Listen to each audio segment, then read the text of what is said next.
What's up, guys? Live here at YCS Dallas. Just came back from winning the Attack of the Giant card. This beautiful Warlord Dragon. The other one was Castle Magician. Really nice too. I'm gonna try to win it tomorrow, hopefully, so I can get both. But it was a great tournament experience. I won it with Infernoids in Spiral dominated meta game, so it was pretty interesting. Here's the deck list because a lot of you guys were asking. We played 3 Kaijus.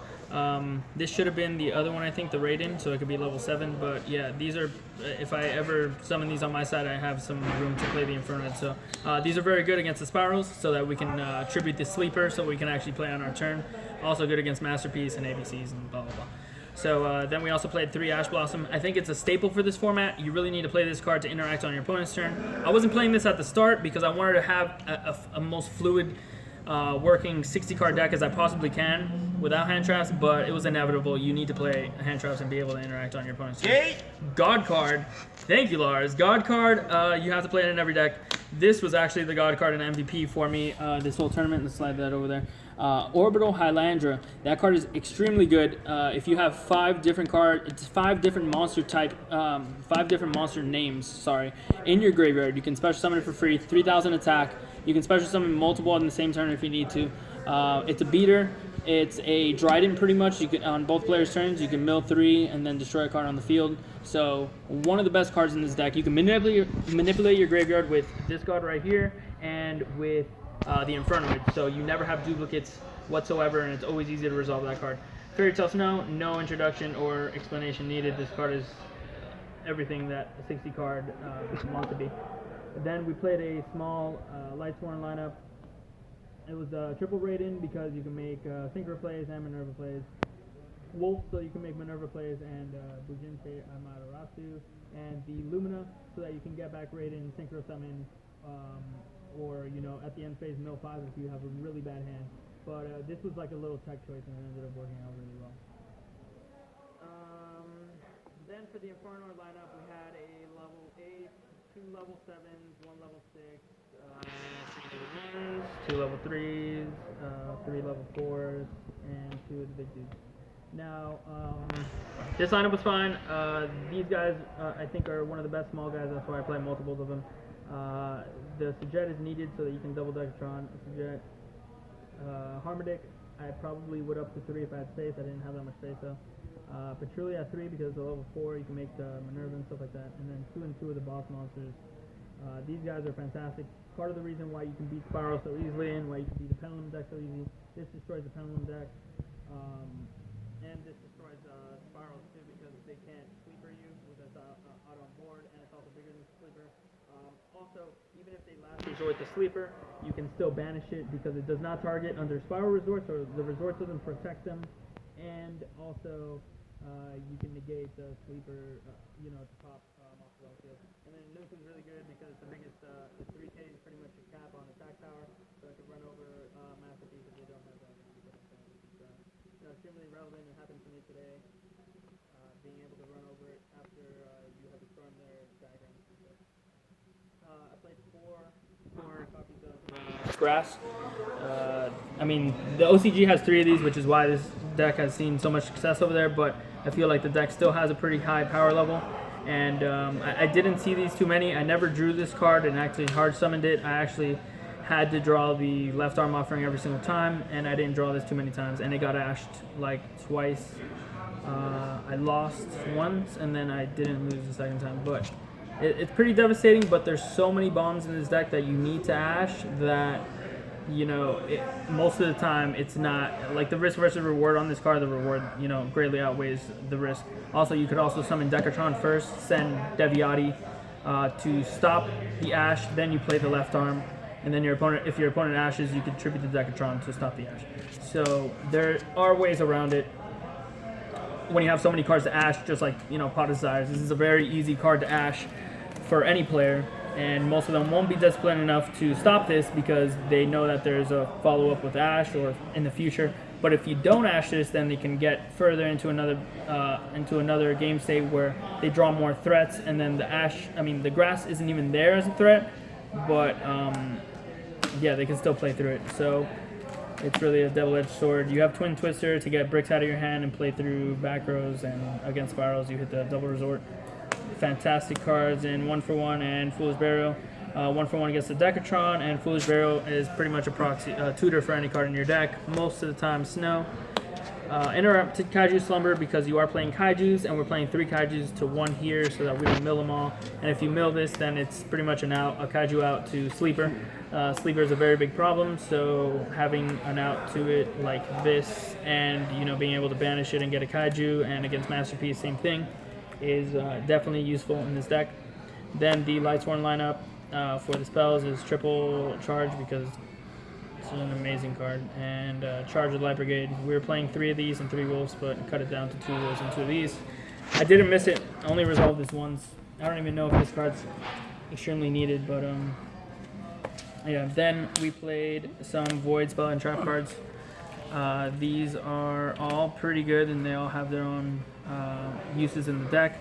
Void Banishment gathers them all if you need them at any point in the game.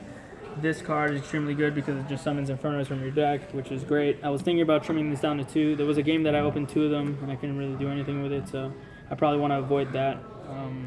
And then Void Imagination is one of the blowout cards. Once you resolve this card, it's usually game.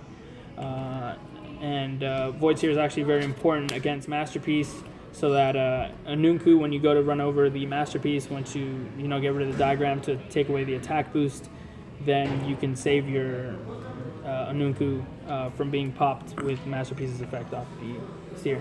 Now, with Void Imagination, it breaks open the game pretty big because Void Imagination is followed by the Infernoid Tiara, which usually is followed by dumping any combination of these 2 to the graveyard.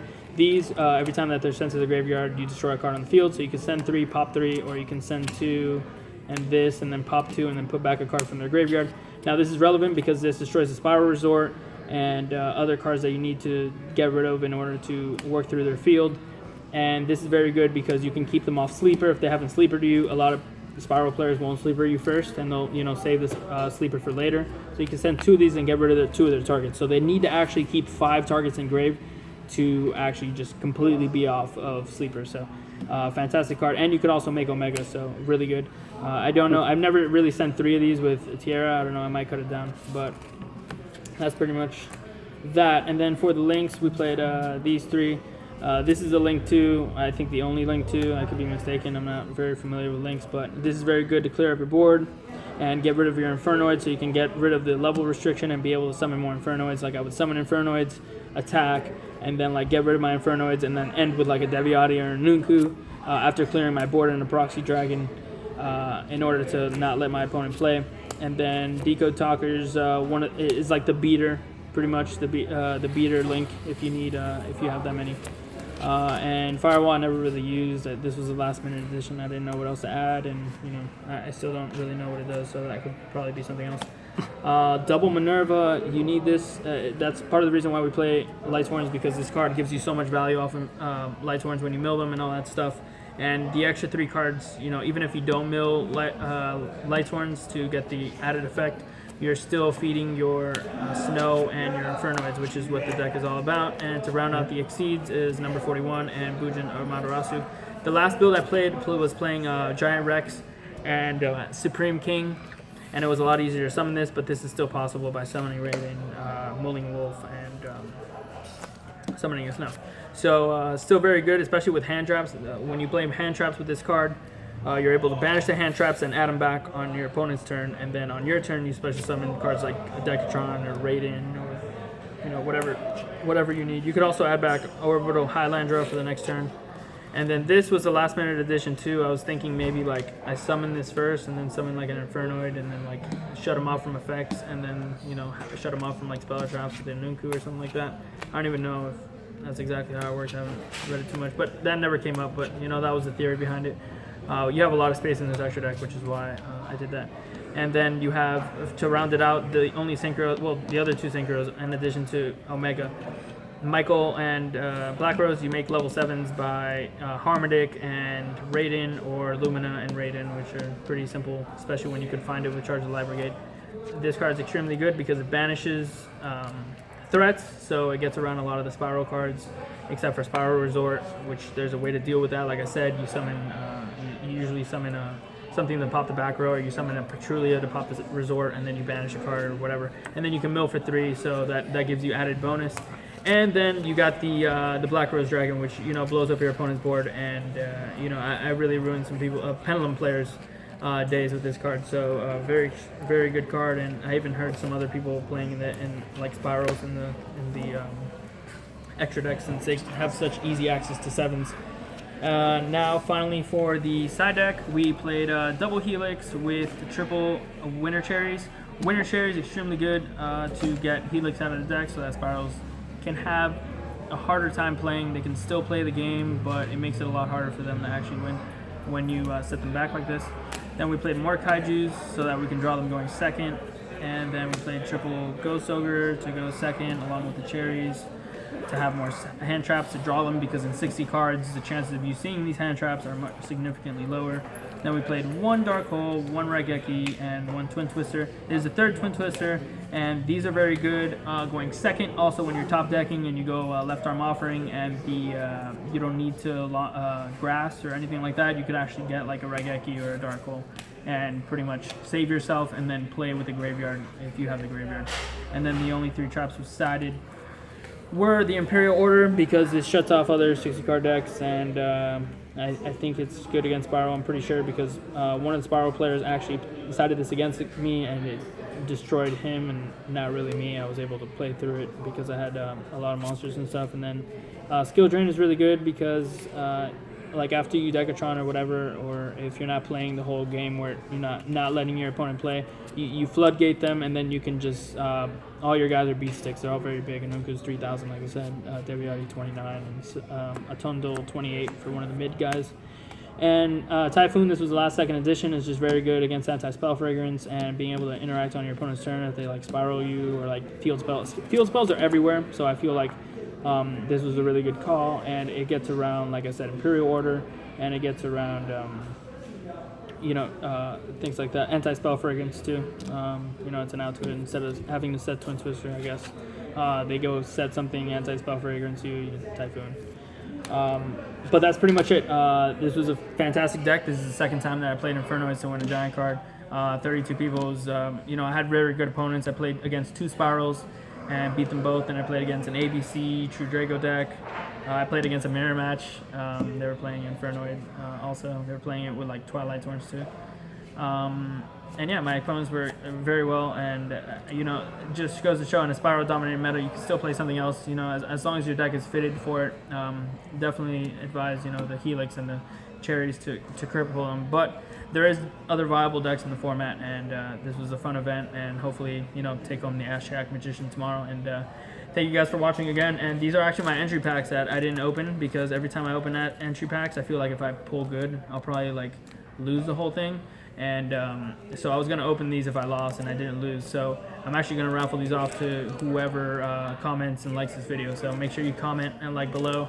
Let me know any questions you want to know about the deck, anything that you would suggest moving forward.